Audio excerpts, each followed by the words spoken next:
नमस्कार, स्वराज एक्सप्रेस में आप सभी का स्वागत है। मैं हूं आपके साथ कविता पांडे। तो मध्य प्रदेश के डॉक्टर मोहन यादव सरकार का पहला अंतरिम बजट वित्त मंत्री जगदीश देवड़ा ने पेश किया। इस फाइनेंशियल ईयर के पहले 4 महीनों के लिए यह बजट करीब 1 लाख करोड़ का है। देवड़ा ने कहा, प्रदेश सरकार मोदी की गारंटी पर काम कर रही है। अंतरिम बजट में सड़क नेटवर्क मजबूत करने, एक्सप्रेसवे निर्माण को गति देने, औद्योगिक केंद्रों के विकास, स्टार्टअप को प्रोत्साहन देने, संशोधित नीति के अनुरूप अनुदान देने के लिए भी राशि का प्रावधान किया गया है। मुख्य बजट लोकसभा चुनाव के बाद जुलाई में मानसून सत्र के दौरान पेश किया जाएगा। इनकम टैक्स के नोटिस पर नेता प्रतिपक्ष उमंग सिंघार ने कहा, भाजपा सरकार कांग्रेस नेताओं को ब्लैकमेल कर रही है।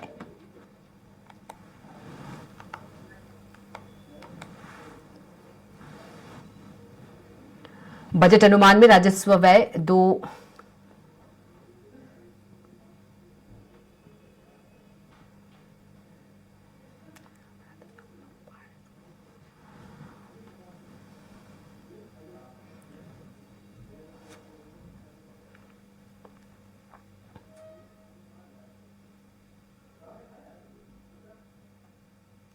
तो मध्य प्रदेश की डॉक्टर मोहन यादव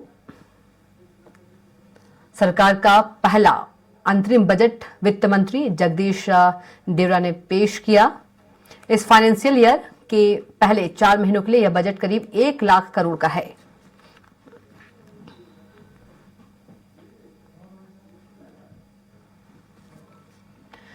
देवड़ा ने कहा, प्रदेश सरकार मोदी की गारंटी पर काम कर रही है। अंतरिम बजट में सड़क नेटवर्क मजबूत करने, एक्सप्रेसवे निर्माण को गति देने, औद्योगिक केंद्रों के विकास, स्टार्टअप को प्रोत्साहन देने, संशोधित नीति के अनुरूप अनुदान देने के लिए भी राशि का प्रावधान किया गया है। और हमारे साथ बीजेपी नेता योगेश गुप्ता जी जुड़ गए हैं। योगेश जी, बहुत स्वागत है आपका चर्चा में। योगेश जी, आवाज पहुंच पा रही है आप तक?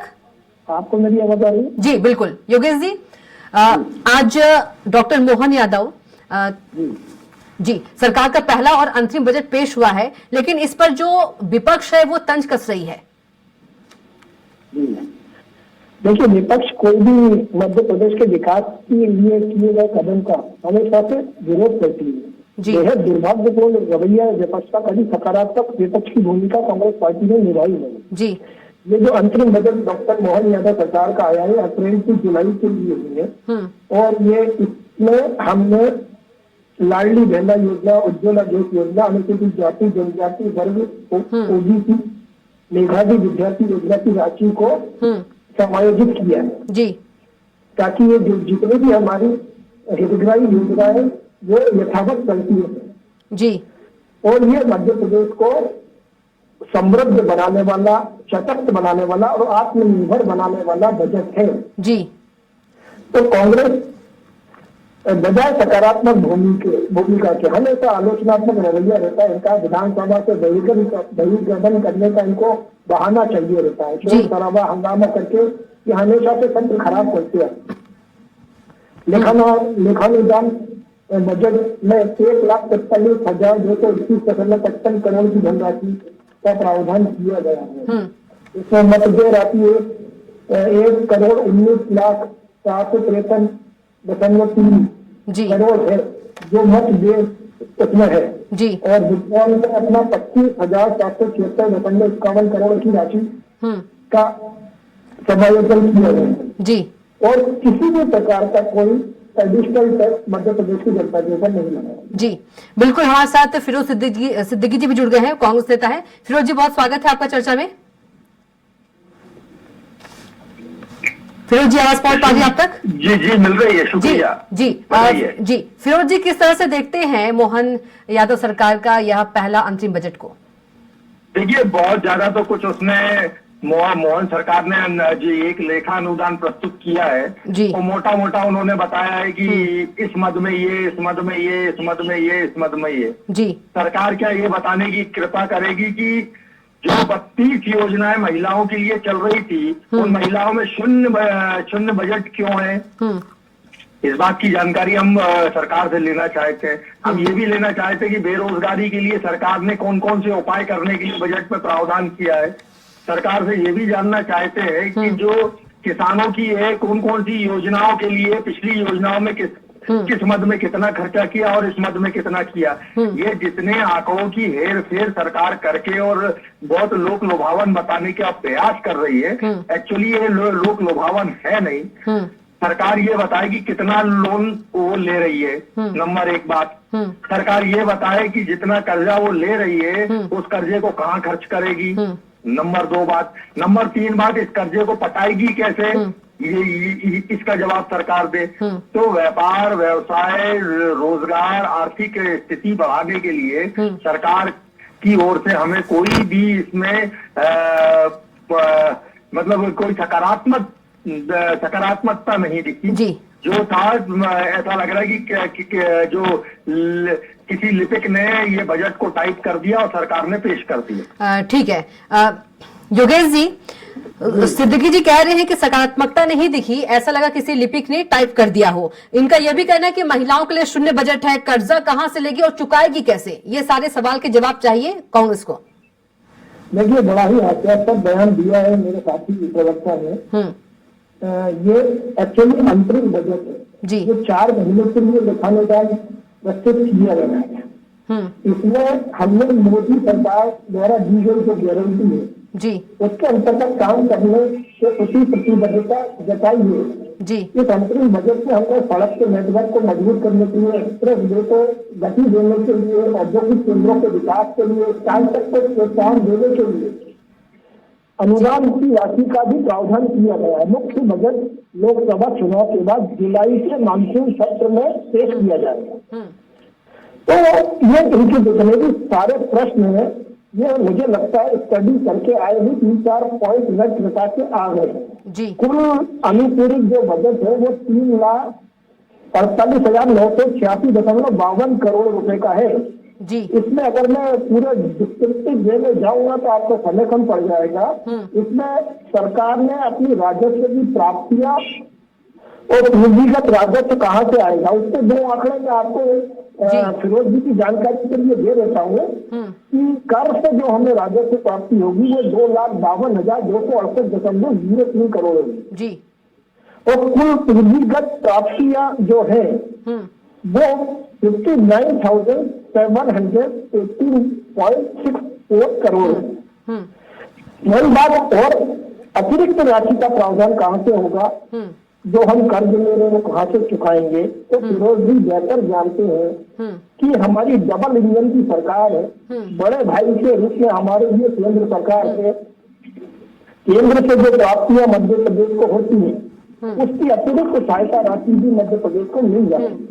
लेकिन योगेश जी, कांग्रेस कह रही है, योगेश जी कांग्रेस कह रही है कि जब 59% जो बजट खर्च हुआ है तो अतिरिक्त बजट क्यों लेना, अतिरिक्त जो कर्ज है वो क्यों लेना, जब 42% अपने पास है तो। निश्चित रूप से विकास कार्यों को गति देने के लिए और जो विभिन्न योजना है मध्य प्रदेश के हितों को लेकर, विभिन्न वर्गों के हितों को साधने के लिए अगर अतिरिक्त धन की व्यवस्था करनी पड़ती है सरकार को, तो उसमें बुराई क्या, हम देनदारियां दे रहे हैं ना। हम माननीय कमलनाथ जी की तरह रोना नहीं हो रहे हैं मध्य प्रदेश का खजाना खाली है। सिद्दीकी जी, विकास के लिए अगर कर्ज ले रहे हैं तो उसमें बुराई क्या है?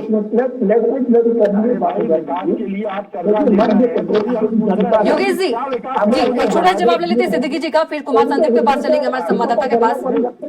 जी योगेश जी सुन लीजिए, सिद्दीकी जी कुछ कह रहे, सिद्दीकी जी थोड़ा सा छोटा जवाब दीजिएगा। नहीं, वो ज्ञानी है। 2,52,000 करोड़ का वो करोड़ से आमद बता रहे हैं, ठीक है, तमाम जितने कर हैं उससे आमद बता रहे हैं, और 3,48,000 करोड़ का बजट पेश कर रहे हैं। और फिर एक योजना चलाते हैं, लाडली बहना योजना, तो उस लाडली बहना योजना में ही सब सत्यानाश हो जाता है सरकार का। तो मोदी की गारंटी है, कौन सी कब कैसे पूरी होंगी इसकी जानकारी नहीं है। हमको ये बताए सरकार की 3100 रुपए धान का और 2700 रुपए गेहूं का वो कैसे खरीदेगी, बताएं इसमें कहाँ है, आपने कहाँ प्रावधान किया है। लेकिन फिरोज सिद्दीकी जी अभी योगेश गुप्ता जी कह रहे थे कि ये अंतरिम बजट है 4 महीने के लिए, पूर्ण बजट लेखा अनुदान आय व्यय का जो खर्च हुआ है, जो कमाई हुई है वो बजट है ये। चलिए हमारे साथ संवाददाता कुमार संदीप जुड़ गए हैं, कुमार संदीप का रुख कर लेते हैं। संदीप, आवाज पहुंच पा रही है आप तक? संदीप आवाज पहुंच रही है आप तक? कविता बताएं। जी संदीप, वित्त मंत्री जगदीश देवड़ा ने आज अंतिम बजट जो है वो पेश किया है। कोई नई घोषणा नहीं, कोई योजना नहीं, लेकिन जो विपक्ष है, कांग्रेस जो है वो विरोध कर रही है। जी बिल्कुल, देखिए कविता, जैसे ही बजट आता है, हालांकि ये पूर्ण बजट नहीं है लेकिन लेखानुदान है जो कि जुलाई तक लागू होगा। जो पूर्ण बजट है वो जुलाई के मानसून सत्र जब होगा विधानसभा का, उसमें ये पूर्ण बजट लेकर आएंगे। अभी सिर्फ 4 माह के लिए 1,45,000 करोड़ का बजट लाया गया है। तो कुल मिलाकर जो लेखानुदान है, इसके पहले 30,426 करोड़ का लेकर आई थी सरकार इस चुनाव के पहले। अब ये बजट जो है वो लोकसभा चुनाव के बाद पूर्ण बजट आएगा, लेकिन इसके पहले ही लोकसभा चुनाव को लेकर आरोप प्रत्यारोपों का दौर है। क्योंकि जिस तरह से लाडली बहना योजना के लिए राशि प्रस्तावित की गई है, या फिर किसानों को 0% ब्याज दर देने की बात हो, या फिर जो स्टार्टअप्स को नई जान फूंकने की बात जो बजट में कही गई है, फिर मेट्रो को लेकर, या फिर पुल पुलिया निर्माण को लेकर, या अधोसंरचना को लेकर जिस तरह के दावे प्रदेश सरकार ने किए हैं, वो कहीं ना कहीं उस विपक्ष का आरोप है कि जिस तरह से लोकसभा चुनाव है उसको लेकर इस तरह के दावे किए जा रहे हैं। जबकि जमीनी हकीकत यह है कि लगातार जो संकल्प पत्र में बीजेपी ने बात कही थी 3,000 रुपए लाडली लक्ष्मियों को देने की, या फिर किसानों को 0% ब्याज दर पर कर्ज देने की, ये सब कहीं होता नहीं दिखाई दे रहा है। लेकिन सत्ता पक्ष का भी यही दावा है कि ये जो बजट लाया गया है पूरी तरह से आम जन के लिए लाया गया है। लेखानुदान में जितनी भी बातें कही गई हैं वो सिर्फ और सिर्फ आम जन के लिए कही गई है, क्योंकि ना तो इस लेखानुदान में किसी तरह का कोई नया कर लगाया गया है, ना ही किसी तरह का कोई व्यय से ज्यादा जो है व्यय रखा गया है। अलग अलग विभागों को राशि वितरित की गई है। चूंकि सबसे ज्यादा कृषि क्षेत्र को आवश्यकता रहती है कविता, इसलिए 9,588 करोड़ रुपए जो है किसानों को दिए गए हैं, सरकार का ये दावा। इसके अलावा महिला बाल विकास को इसके बाद जो है 9,360 करोड़ रुपए जो है राशि 4 माह में खर्च करने के लिए दी गई है। और यहीं से जो लाडली बहना योजना है जो महिला बाल विकास के अंतर्गत आती है, इसको लेकर ही सवाल जवाब सबसे ज्यादा उठ रहे हैं। क्योंकि जिस तरह से लाडली बहना योजना को लेकर शुरू से ही कांग्रेस हमला कर रही है कि 3,000 रुपए दिए जाने चाहिए, लेकिन अब तक वो होता दिखाई नहीं दे रहा है। तो इसको लेकर भी लगातार जो है आरोप प्रत्यारोप का दौर जो है। बिल्कुल संदीप, जो कांग्रेस है, कांग्रेस को जो मोदी की गारंटी है वो नजर नहीं आ रही है। योगेश गुप्ता जी, अभी फिरोज सिद्दीकी जी भी कह रहे थे कि मोदी की गारंटी की कोई जानकारी नहीं है। धान की बात कर रहे थे, गेहूं की बात कर रहे थे।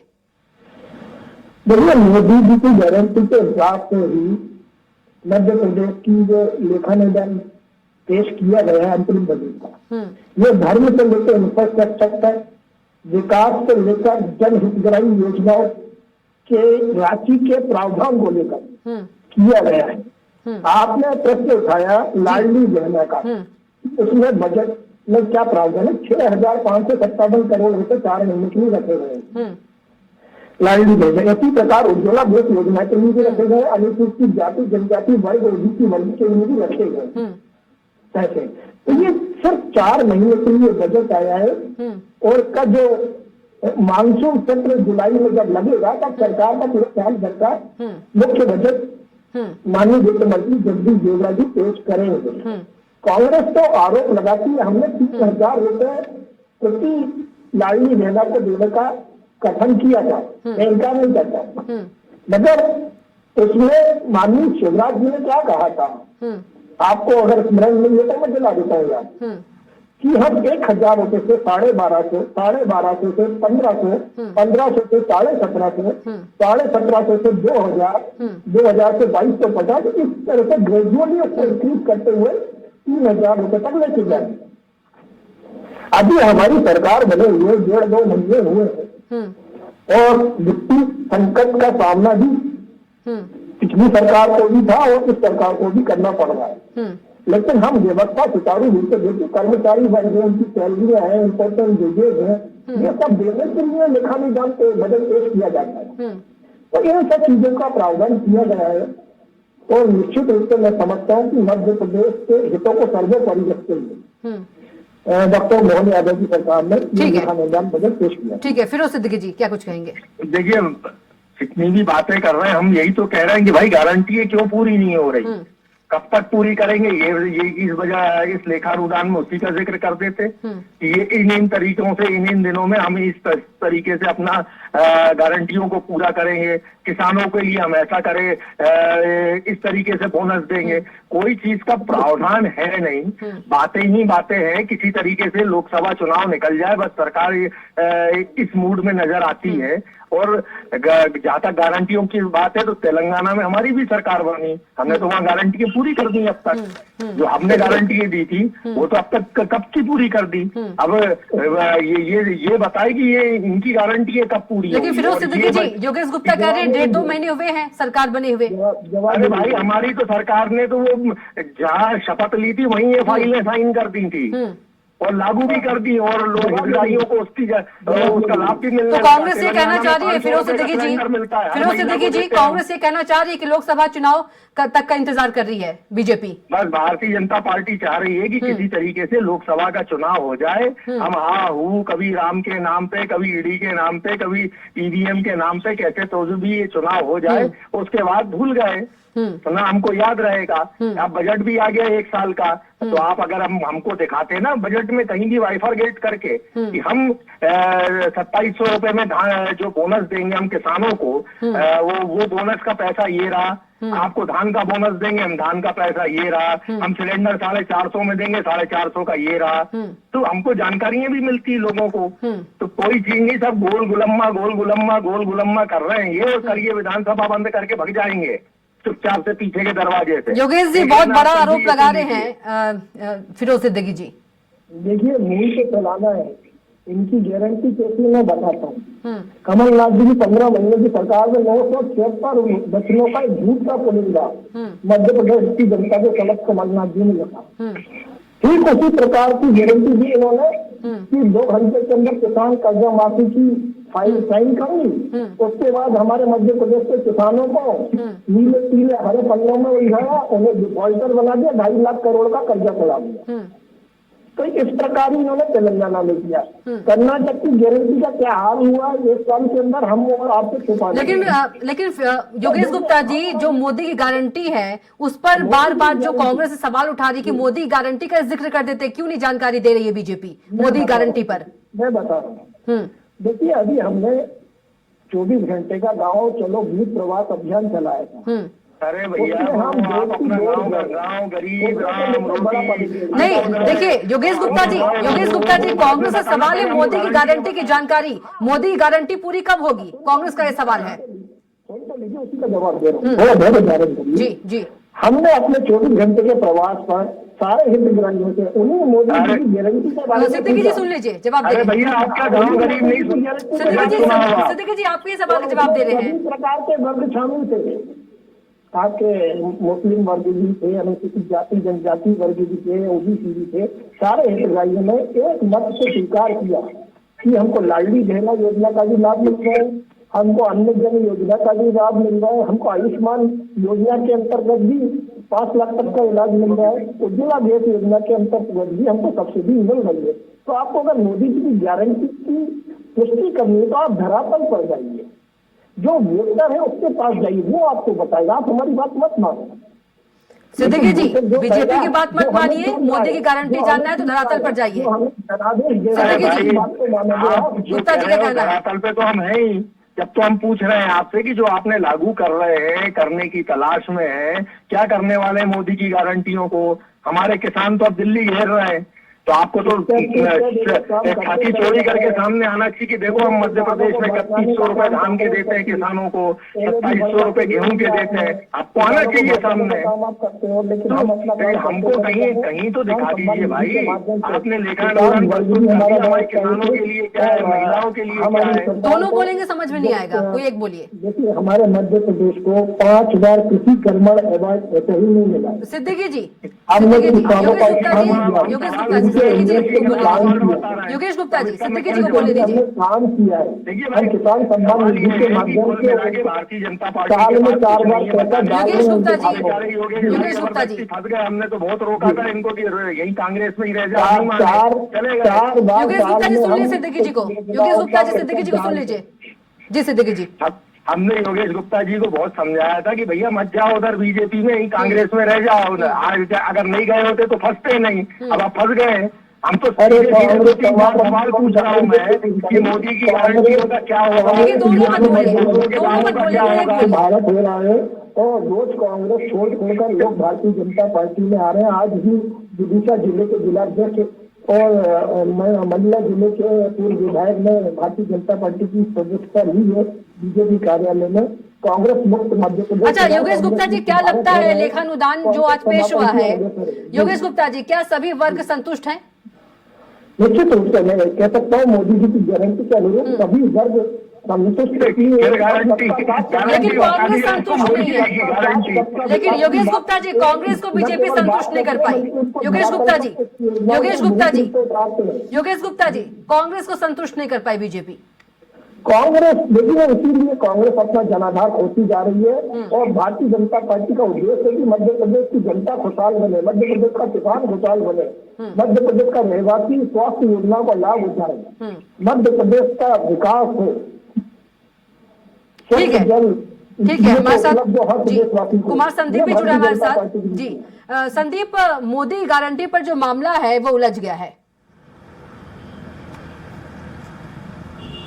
जी बिल्कुल, देखिए जिस तरह से आज सुबह ही जब जगदीश देवड़ा मीडिया से रूबरू हुए थे, बजट पेश करने से पहले लेखानुदान का जो अंतरिम बजट है उस पर सीधे तौर पर उन्होंने यही कहा था कि जो प्रदेश सरकार है डॉक्टर सीएम मोहन यादव की जो सरकार है वो मोदी की गारंटी पर आधारित है और मोदी की ने जो गारंटी दी है वो निश्चित तौर पर पूरी होंगी। और आज के बजट में ऐसा कुछ होता भी दिखाई दिया। जिस तरह से जो अधोसंरचना की बात इसमें कही गई है, पुल पुलियों का निर्माण या फिर जो नेशनल हाईवेज की बात कही गई, युवाओं को जो बेरोजगारी का दंश जो की बात कही जाती है मध्य प्रदेश में, उसमें भी स्टार्टअप्स को लेकर नई नीति लाने की बात कही गई है। साथ ही साथ महिलाओं के लिए भी इसमें जो है फोकस किया गया है। आधी आबादी को साधने के लिए जो महिला बाल विकास का बजट है वो 9,360 करोड़ रुपए लगा गया है। साथ ही साथ कृषि की अगर बात की जाए तो कृषि में भी जो है 4 माह के लिए 9,588 करोड़ रुपए की राशि रखी गई है। चाहे जो धान उपार्जन की बात हो, चना मसूर या गेहूं के जो दामों के समर्थन मूल्य की बात हो, या फिर जो तेंदुपत्ता की अभी बात 3,000 रुपए से 4,000 रुपए प्रति मानक वो रखी गई राशि है, वो देने के लिए सरकार जो है प्रतिबद्ध है। और ऐसी ही कुछ झलक आज बजट में दिखाई भी थी। तो अब देखने वाली बात यही है कि मानसून सत्र जब आएगा तब इसका जो पूरा लेखा जोखा साल भर का 2024-25 का होगा, उसमें कितनी आय और कितना व्यय हुआ और कितना लोगों तक जो है लोगों तक जो राशि रखी गई है बजट में उनके जन कल्याण के लिए या किसानों, महिलाओं, युवाओं के लिए, इस पे जो पूरा का पूरा जुलाई में जब बजट आएगा तब इस पर जो है और कुछ ज्यादा जो है प्रदेश के सामने तस्वीर डॉक्टर मोहन यादव की मोहन यादव सरकार की सामने आ पाएगी। कविता। चलिए संदीप, तमाम जानकारी के लिए आपका बहुत ही धन्यवाद। योगेश गुप्ता जी, आपका भी चर्चा में शामिल होने के लिए बहुत धन्यवाद। और फिरोज सिद्दीकी जी, आपका भी बहुत धन्यवाद। हमारे खास कार्यक्रम इतना ही। आप देखते रहिए स्वराज एक्सप्रेस। नमस्कार।